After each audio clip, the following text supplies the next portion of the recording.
अब तो हीरो बन गई। हेलो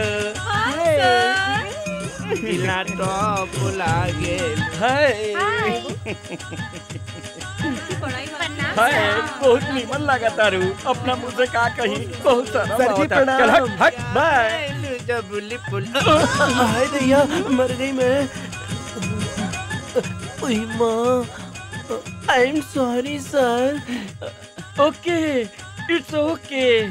लागत आई कॉलेज में नया आयल बाड़ू। कौना फैकल्टी में बाड़ू तू? बताव। हम अर्थनीति पढ़त बानी सर। BA part 2। अब हम का बोली? हम एगो बात बताव, तू इतना परेशान काहे बाड़ू?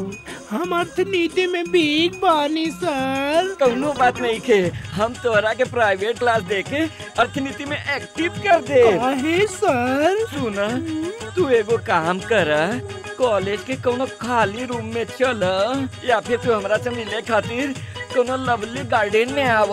हम तोरा के अर्थशास्त्र में एकदम से निपुण कर देब। अइबू ना? हम जरूर आइबे सर। तो फिर प्राइवेट क्लास में तुम्हारा एडमिशन पक्का समझी? यस सर। इकोनॉमिक्स प्रोफेसर सर। अरे अब तो यह सीना पड़ गई। अब एकरा के तो सब चीज में निपुण करे के पड़ी। आवा चल हमरा संग। अरे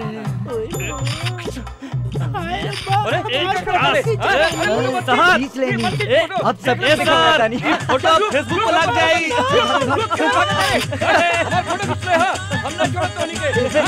अब सबको पता चल जाएगी। हमारे फोटो फेसबुक में लगी बे। कहाँ गिने सब? अब हीरोगिरी छोड़ के प्रोफेसर बन जाना तो बहुते पड़ी। कैसे बढ़िया।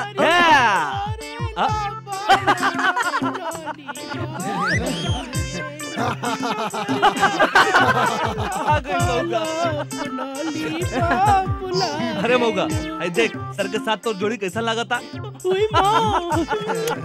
कहो राजेश वो हमरा के गार्डन में बुलौले हो। वाओ तनी एगो और पोज दे दा। अरे जिया रानी।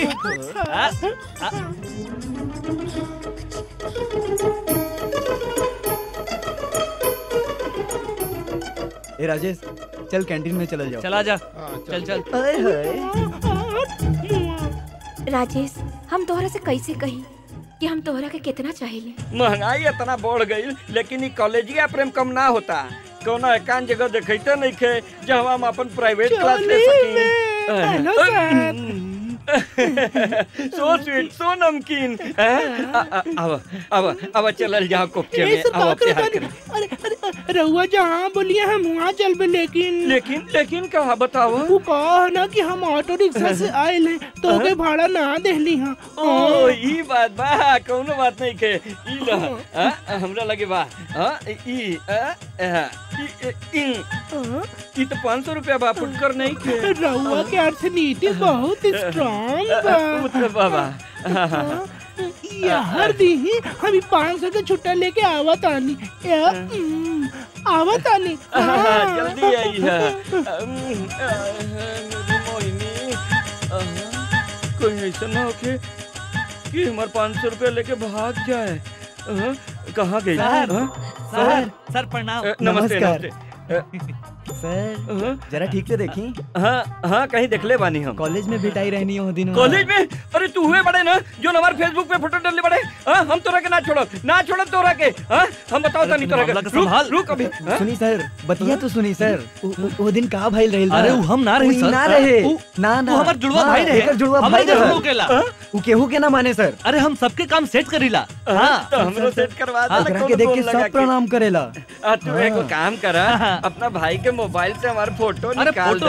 अरे फोटो कहाँ सर? रहुआ खाते में अपन भाई के डिलीट कर सकीला। अरे उल्टा काम करे के है सर। भाई के डिलीट करी कि फोटो के डिलीट करी? फोटो हो जाई सर। रघुआ जी हमार मदद कर दे तब मजा आ जाए। ठीक बा कौन मदद चाहिए बोला। केने गई सर हाँ? सर सर सर सर सर सर सर सर अरे अरे ई पोजीशन बंधन के लिए कहना चाहता रे बोल।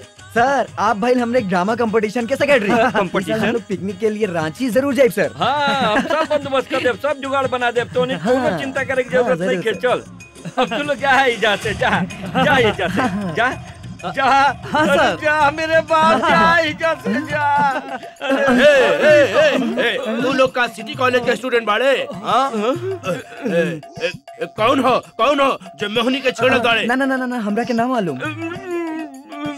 रउआ मोहिनी के बारे में पूछा था निका। हाँ वो हमार बहन है। कौन प्रोफेसर ओकरा के छेड़ा था? हाँ बतावा। ये हो हाँ। मंडोली करा ना। ई मोहिनी के बड़ा भाई है। रउआ जौन करले बानी ना काट डाली। हमनी ओकर ना चिल्नी भैया। हमरा के मालूम है ये मोटू हा। अरे ना हम तो स्टूडेंट रउआ हमार दोस्त बानी। क्या दोस्त है जा? तो हम लोगन के दोस्त एक्चुअली मैं हमार संगतिया मोट बानू यही तो प्रोफेसर लागे। अरे ढेर मत बहुत सही था हवा भाई। निकल जाएगा। हाँ। अरे अगर हमनी के मिल जाए ना तो हम खूब मारबे ओकरा के खूब जरूर खूब मारिए। मारबे। हाँ। मरिया हे भगवान बचा लिया। नाले प्राइवेट ए सर चश्मा। हाँ, दे। भाग गई। ओ 5 रुपया लेके सर के कैसे बुड़बक बनैली। सर के साथ मजाक कैला ठीक बात बा, लेकिन सर के पैसा ना मारल चाहत रहे, जाके वापस कर दो। अरे वो तो हमरा पीछे दीवाना हो गइल बा। वो तो हमरा अर्थनीति के स्ट्रांग करे चाहत रहला और हम ओकरा के अर्थनीति के दुर्बल कर देहली। मूड खराब हो गई।